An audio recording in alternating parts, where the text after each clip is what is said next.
Grace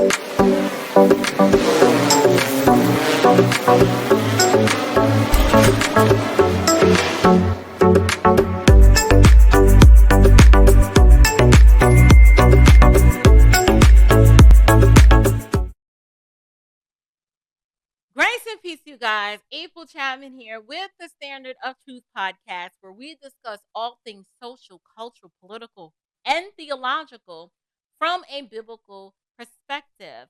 I want to go ahead and just give you guys a quick little history lesson to lay the foundation of what I want to talk about today. Booker T. Washington was born a slave on a plantation owned by James Burroughs in Franklin County, Virginia. He became emancipated at the age of 9 years old and learned of his freedom when a U.S. officer came to his plantation and made a short speech affirming that slavery had ended.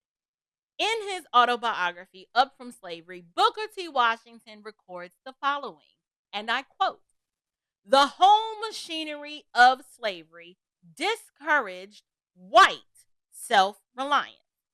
Let me say it again. The whole machinery of slavery discouraged white self-reliance. It made labor a badge of degradation and inferiority. To my knowledge, not one of James Burroughs' many children ever mastered a single trade or craft. In general, slave owners and their children learned no skills or trades.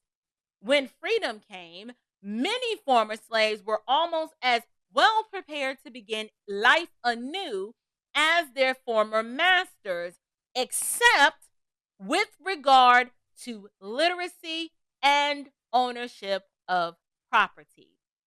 End quote.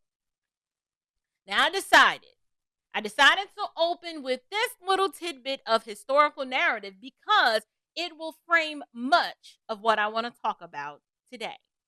Currently, members of the Afrostocracy, namely Kamala Harris and others like her, want to foment the flames of fake outrage based on a gross misinterpretation of the new teaching standards in Florida's history curriculum concerning aspects of slavery. And in true, disingenuous, and dishonest fashion, many are trying to castigate the state of Florida as if they're really out here trying to teach black kids that slavery was beneficial for them. Vice President Kamala Harris slamming Florida's controversial new education standards on black history, and growing reaction now across the country. ABC's White House correspondent Mary Alice Parks joins us from the North Lawn with more. Mary Alice, good morning. Good morning. We've seen some schools, parents, civil rights leaders, and now the White House, too, speaking out against these new curriculum changes in Florida, calling them revisionist and a disservice to students.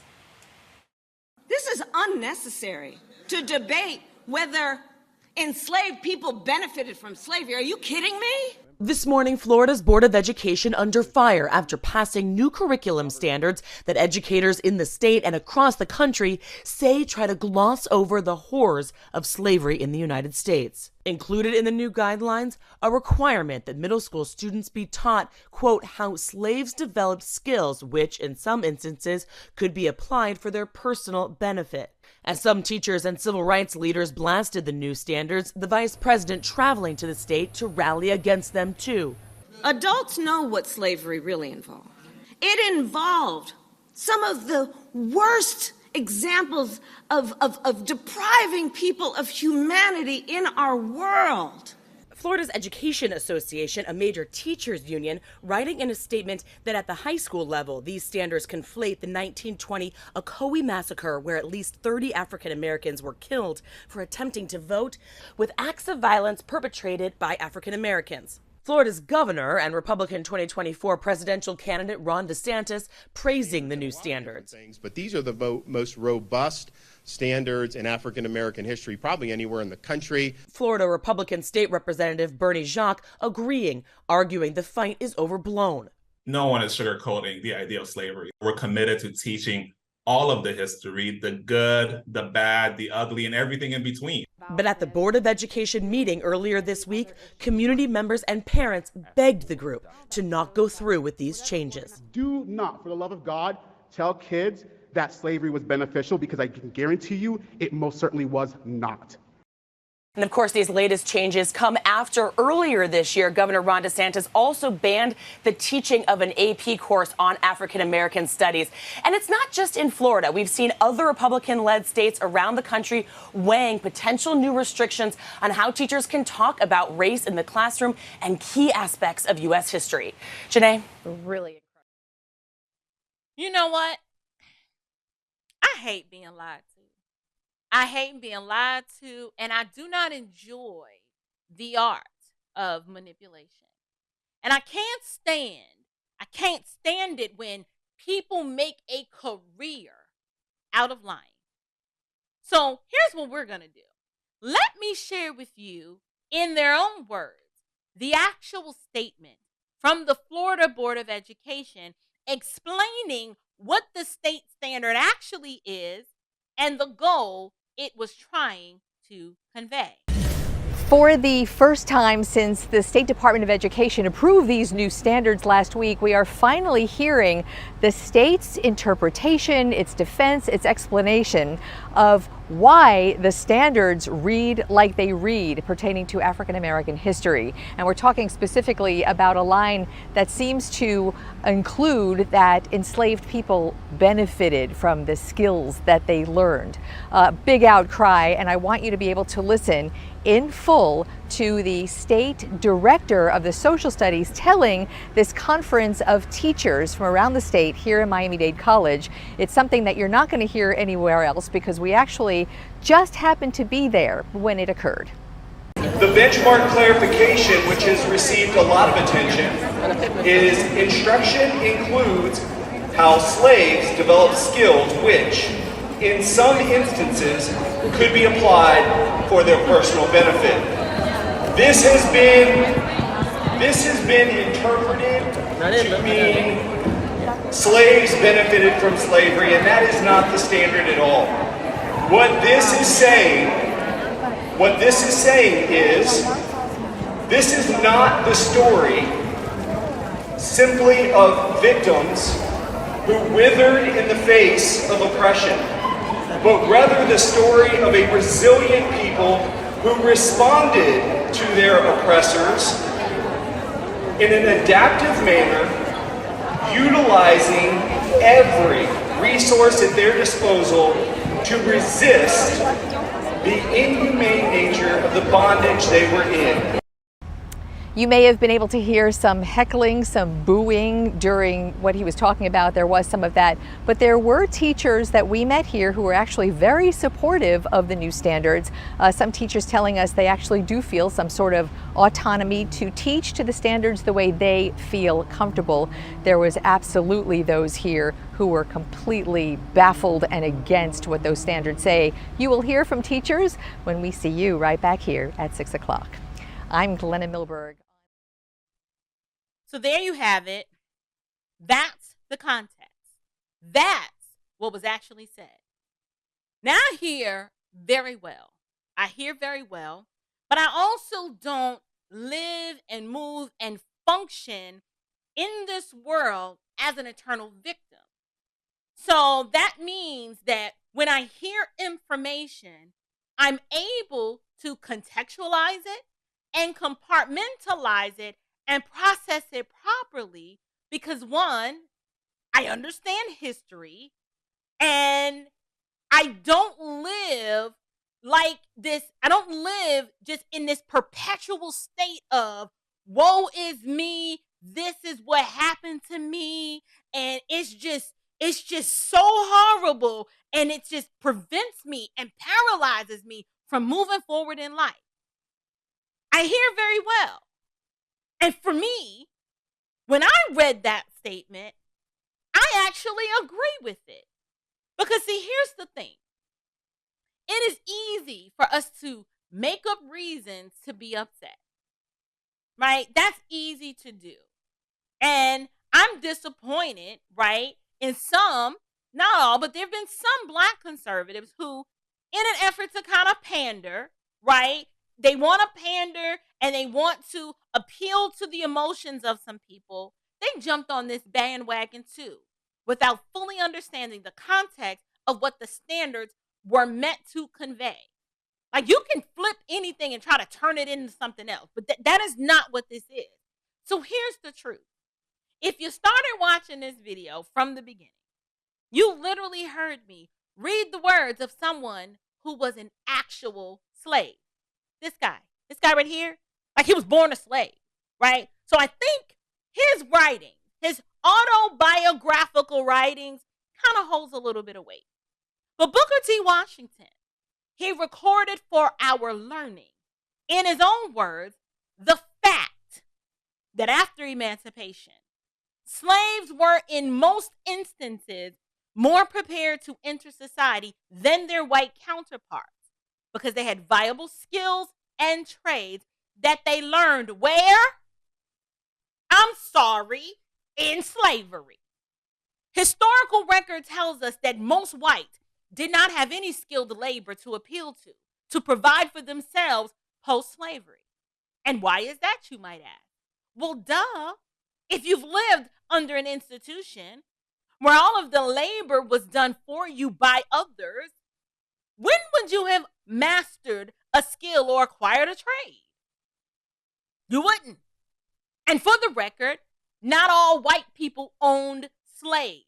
The context that this curriculum is trying to help the children to understand is to instill in them the confidence that, yes, Black people suffered through slavery in this country, but even they did not view themselves as victims. And they took the skills that they learned and that they possessed that were theirs and theirs alone, and they used it to rise above the oppression and used it for their own benefit in a myriad of ways. Booker T. Washington's own master, nor his children, never mastered a single trade, skill, or craft. But Booker T. Washington, as a 9-year-old emancipated slave, was prepared to begin a new life, with the exception of the fact that he was illiterate and could not read. No one anywhere is minimizing or glossing over the horrors of chattel slavery. And the fact that the diversity hire, Kamala Harris, fixed her pencil lips to even convey such a falsehood is shameful. But this is what they do. This is what the aristocracy always does. They are committed to reminding you of all of the ways that you're a victim, instead of just dealing with the good, the bad, and the ugly, and exposing all of the truth of the American chattel slavery system. They have to overblow this, because as a party, the Democrats have nothing of value to offer anybody. So they must use this as a smokescreen to make it look like they are fighting for their rights. And I'm going to go down there and I'm going to stand up to those old meanie white supremacist racists. Kamala actually flew her narrow behind all the way to Florida just to address this, but couldn't find the time to get to the border. How convenient. The border, she is supposed to be the border czar. That is supposed to be her pet project. And she has done nothing. Yet our major cities, particularly Chicago and my hometown of New York City, due to her incompetence and the leadership there, their attempt to gain favor with the illegals, the cities are now being overrun and ran into the ground due to this migrant crisis that falls in her lap. Now, I know Kamala struggles to chew bubblegum and walk at the same time. And she feels the need to repeat these mindless phrases that mean absolutely nothing. I can imagine what can be and be unburdened by what has been, you know? What can be unburdened by what has been. What can be unburdened by what has been. What can be unburdened by what has been. What can be unburdened by what has been. What we can see, what we believe can be unburdened by what has been. What can be unburdened by what has been. What can be, unburdened by what has been. What can be, unburdened by what has been. Who we can be, unburdened by who we have been. What can be, unburdened by what has been. Where we can be, unburdened by where we have been, and unburdened by where we are right now. What can be, unburdened by what has been. Ain't unburdened by where we at now, because you're trying to burden us with the idea that people are actually advocating that slavery was beneficial. Now we wish that we could be unburdened by what has been, such as the dismal leadership of this woman. But we can't. We can't because we're stuck. We are stuck until fall of 2024, and we can't be unburdened because her and the rest of these fake civil rights leaders would rather lie to you and make you believe that the state of Florida is trying to convince middle schoolers that slavery was beneficial, when in actuality, they're providing a balanced and truthful view of the institution of slavery as we know it. I get so tired of a certain segment of the ignorance who, instead of listening with the intent to understand, they want to assume the worst because they have nothing else to run on. The exact portion of the curriculum that was revised literally says, instruction includes how slaves learned skills that in some instances worked to their personal benefit. There's nothing historically inaccurate about that statement. And I reject the premise that middle schoolers shouldn't be taught that, because they can be taught both and. Yes, slavery was horrible, but to me, as a middle schooler, it would give me hope to know that, wait a minute, so this happened to my ancestors, but look at what they did with the fruit of that. Look what they managed to take those skills and use them to their own benefit to figure out how to find their way in this dark and evil world. My own homeschooled children were actually taught that. Let me show y'all something. You see this? This is a 4th grade heritage studies book. It's a history book. And I absolutely loved teaching this to my kids. And do you know what my kids learned? They learned that slavery was horrible and that it was unjust, and that our ancestors, how most of them were slaves because they were kidnapped from Africa, right? So I didn't have to gloss over that. And they also learned that America was wrong for chattel slavery.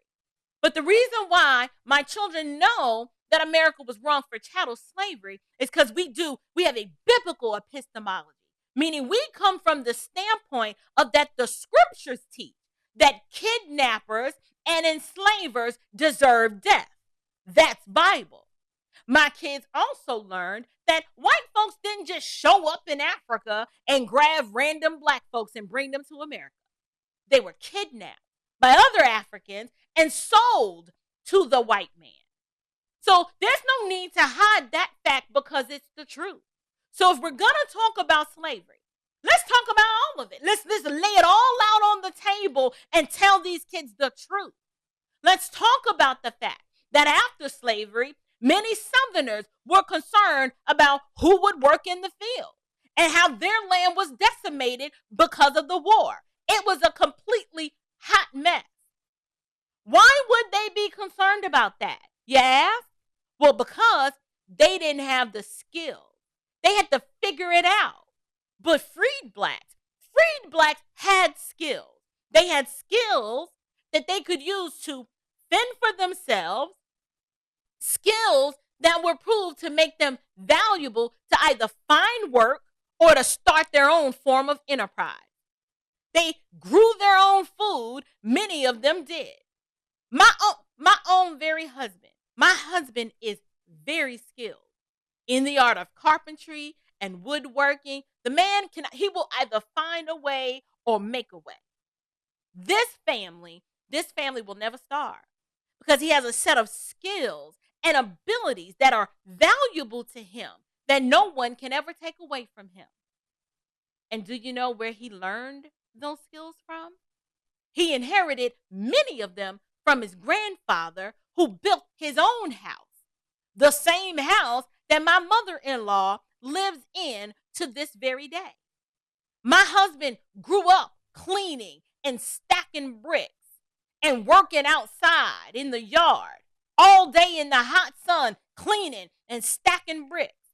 And his grandmother would make him and his brother do it.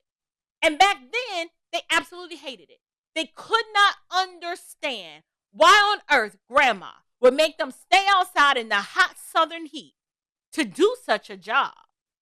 But grandma knew. She passed down to them a work ethic and skills that, when cultivated and applied, would prove to benefit not just her grandsons, but her future progeny for generations to come. To this very day, my husband can outwork a young man half his age. He can fix darn near anything and build whatever the heck he wants or what we need. He can charge whatever he wants, and his skills are transferable to a myriad of industries. It's how we built our small business, by the skills that he possessed that are all his own. This is what is meant by the statement that enslaved people benefited from the skills that they learned through the slave industrial complex. Because if I'm a slave, the skill of cultivating land and sewing and nursing and masonry and carpentry and the like, they were a benefit. Because without these skills, slaves wouldn't have been able to survive post-slavery because they were illiterate. They could not read. So how many of you have great-grandparents who, with a 3rd grade or a 5th grade education, managed to raise a family, either start their own business and work for themselves, and they managed to figure it out and put some of your parents through college, and then leave this world with dignity and respect, despite the circumstances and how hard it was? That is their story. So for the Christian, this is not hard. This is not hard. This is actually real easy for believers who trust God and understand God's sovereignty. We don't struggle with the institution of slavery. Now, I know a lot of these Christians in name only, particularly these black pimp preachers who are part of the aristocracy, all they want to do is talk about the institution of slavery because they're paid to do so. But for those of us who actually believe the Bible, we know that it was God's sovereign hand that was with our ancestors when they were kidnapped. And it was his sovereign hand that was with our ancestors while they were in the belly of that slave ship across the Middle Passage. It was the sovereign God of the universe. It was his hand that was with us in those fields and on those cold dirt floor cabins. He was with us, with the oppressor, who by their own volition chose to treat us harshly, but somehow, by God's grace and mercy, managed for many of our ancestors to hear the gospel, to place our faith in Christ, and to look at that same slave master, not with contempt and hatred in their hearts, but with the love of Christ. The ones that mistreat us and despise us and who wish to do us harm. Don't come at me with your oppression narrative, because for a people that claim to love God so much, you sure know how to harbor hatred and contempt in your heart, even to this day, toward people who have done nothing to you. Kamala Harris and all these bad actors that represent the aristocracy are emissaries of Satan. Yeah, I said it. I'll say it again in case you missed it. They are designed to lie to you, to keep you constantly on edge, bemoaning that awful history, but they refuse to be honest and tell the whole story.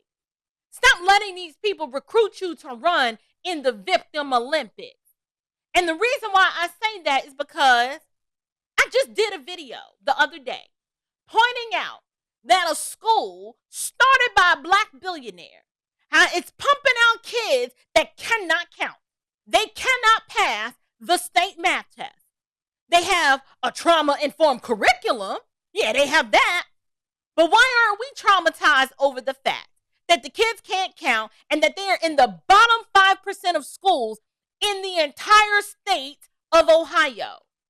See, y'all don't want this work today because, see, in this autobiography of Booker T. Washington, not only were the slaves more equipped with skills that worked for their own personal benefit after slavery, they also had an insatiable desire to want to read. And as fast as teachers could be obtained, these blacks were filling up schools day and night. And I'm talking about the young and the old. The great ambition of the older blacks was to learn to read the Bible before the good Lord took them home. Booker T. Washington was a 9-year-old with a whole job in a salt mine and then in a coal mine. And he wanted to be educated so bad that since he had to work until 9 a.m., but school also started at 9 a.m., this boy moved forward the hands of the clock that all of the workers used to keep time. He moved the hand from 8:30 to 9 o'clock just so he could gain an extra 30 minutes to get to school on time. A 9-year-old. A 9-year-old was doing that. And here we are thinking that kids need a free bike, a free helmet, a free laptop, a bunch of other social services, and a trauma-informed curriculum just to achieve academic success. And after all of that, they still can't read and do basic math. So no, I'm done. I am done listening to this garbage coming from the left. Because you can keep falling for the bait and putting up with the ignorant social media posts about how the state of Florida is just trying to hold the good black folks back. You can sing that song all you want. But as for me, I'm going to be over here exposing the lies and the foolishness and providing the objective standard of truth as long as the good Lord allows me to do so. Because here's the truth. Had it not been for slavery, I, as a free black woman in the United States of America, I would be able to call this great land my home. Yes, we have problems. Yes, our history is flawed. And yes, how I got here, or should I say how my ancestors got here, wasn't the most convenient way. But you know what? I'd rather live here than anywhere else in the world. And I wish all of the ones whining and crying and bemoaning and trying to paint this narrative that this one little segment of the curriculum is just, it's just the worst thing ever. I wish they would just go somewhere else and leave. Go ahead and talk the talk that you talk in other nations and see how that's going to pan out for you. So y'all, I'm done. I'm done going in. I told y'all I might get a little saucy. This might get a little spicy, but I am curious to know. I want you guys to let me know what you think. Leave me a comment below. Let's talk about it. But before you do that, don't forget to like, share, and subscribe to this channel. I'm done ranting. Grace and peace.